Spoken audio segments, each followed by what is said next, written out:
प्यारे विद्यार्थियों, आज हम एक प्यारी सी कविता गाएंगे भी, समझेंगे भी और लिखेंगे भी।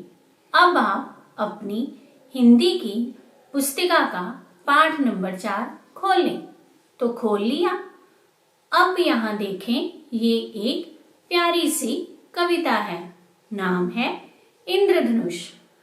अब आप सोच रहे होंगे, क्या ये इंद्रधनुष किसी इंद्र का धनुष है? नहीं बच्चों, ये इंद्रधनुष आकाश में दिखाई देने वाली 7 रंगों की एक विशाल रेखा होती है। तो आइए इस कविता को समझने से पहले इसे झूम झूम कर गाएं। उमड़े बरसे काले मेघ, नभ में जैसे लाखों छेद। वर्षा थमी, धरा महकी, प्रकृति दिखती हरी भरी। सहसा सूर्य देव आए, सोने सी किरणें लाए। नभ पर रंगों का मेला, अर्धवृत्त जैसा फैला। ये है इंद्रधनुष प्यारा, सतरंगा न्यारा न्यारा। हृदय हार नभ रानी का, मोहित मन हर प्राणी का। सुंदर ये प्रभु का झूला, देख देख कर मन फूला।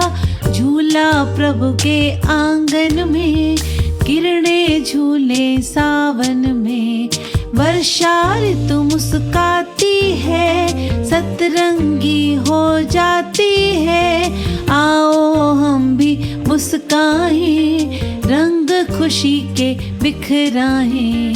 रंग खुशी के बिखराएं, रंग खुशी के बिखराएं। तो बच्चों, मजा आया ना?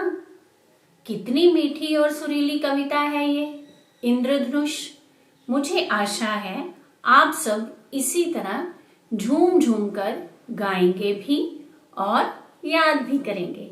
तो आइए अब इस कविता को थोड़ा समझते हैं और ये भी जानते हैं कि इंद्रधनुष है क्या।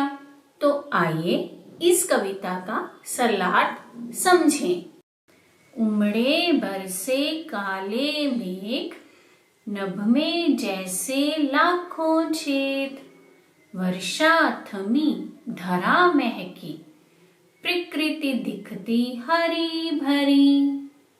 प्यारे बच्चों, कवि कहते हैं कि आकाश में काले बादल छा गए हैं और वर्षा शुरू हो गई है।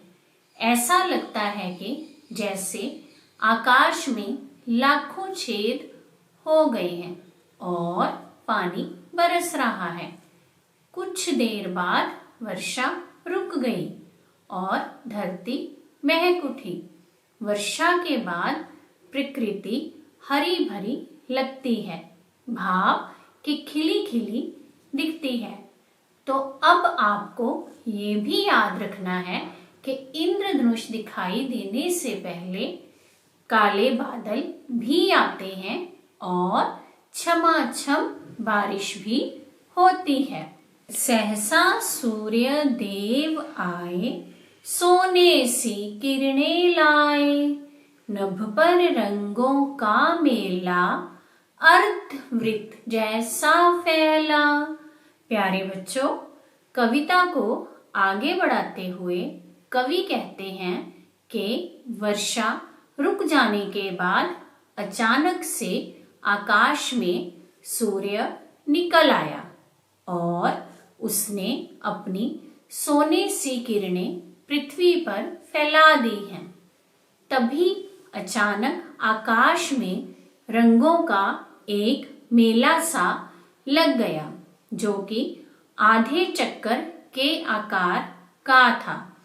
अब वर्षा के बाद अचानक सूर्य निकला तो आकाश में उसकी किरणों से रंग फैले। रंगों ने फैलकर एक सतरंगी झूले का आकार ले लिया। ये है इंद्रधनुष प्यारा, सतरंगा न्यारा न्यारा, हृदय हार नभ रानी का, मोहित मन हर प्राणी का। तो प्यारे बच्चों, कविता में कवि आगे कहते हैं, यही रंगों के आधे चक्कर को प्यारा सा इंद्रधनुष कहते हैं, जो कि 7 रंगों का है। ये ऐसा सुंदर प्रतीत होता है कि जैसे आकाश की रानी का हृदय का हार हो, और ये देखने पर सब प्राणियों के मन को मोहित कर लेता है।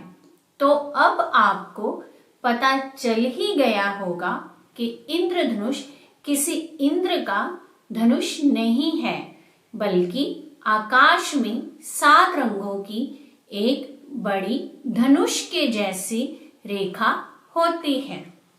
सुंदर ये प्रभु का झूला, देख देख कर मन फूला, झूला प्रभु के आंगन में, किरणें झूले सावन में।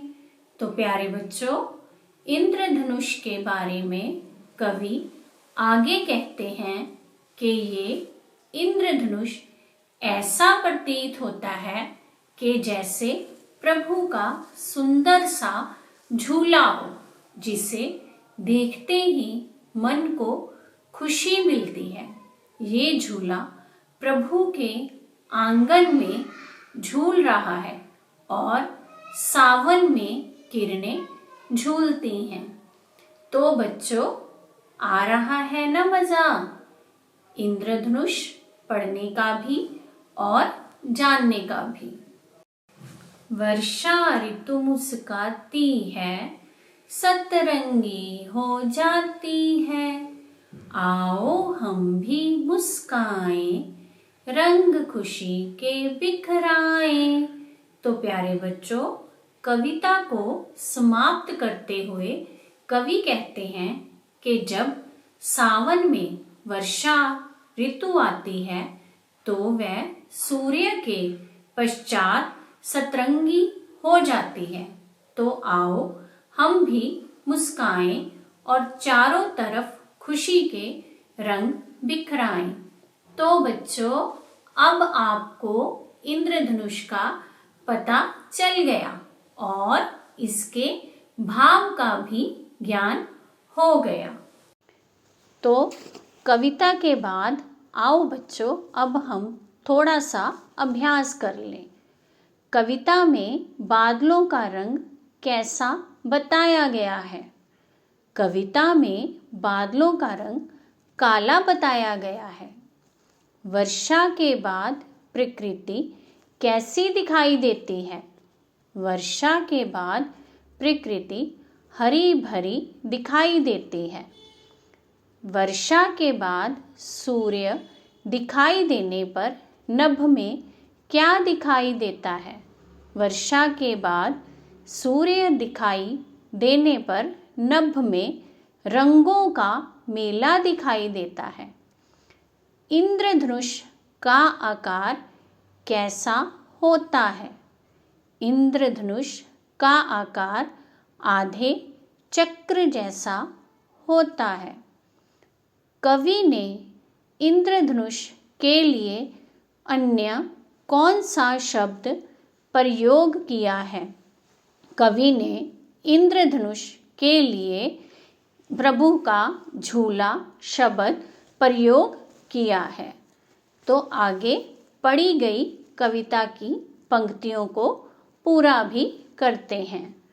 वर्षा थमी धरा महकी, प्रकृति दिखती हरी भरी, नभ पर रंगों का मेला, अर्धवृत्त जैसा फैला, हृदय हार नभ रानी का, मोहित मन हर प्राणी का। तो बच्चों, इंद्रधनुष के रंगों के बारे में आपको थोड़ा सा बताते हैं। इसे अंग्रेजी में रेनबो कहा जाता है और इसमें बैंगनी, जामुनी, नीला, हरा, पीला, नारंगी और लाल रंग होता है। तो बच्चों, अब इस कविता से हमें ये शिक्षा लेनी है कि जीवन में खुद भी खुश रहना है और दूसरों को भी खुश रखना है। तो मुझे आशा है कि मेरी द्वारा पढ़ाई गई कविता आप सबको पसंद आई होगी। मैं जगजीत कौर, हिंदी अध्यापिका, सरकारी सीनियर सेकेंडरी स्कूल बलकला, अमृतसर से आप सबका आभार प्रकट करती हूँ।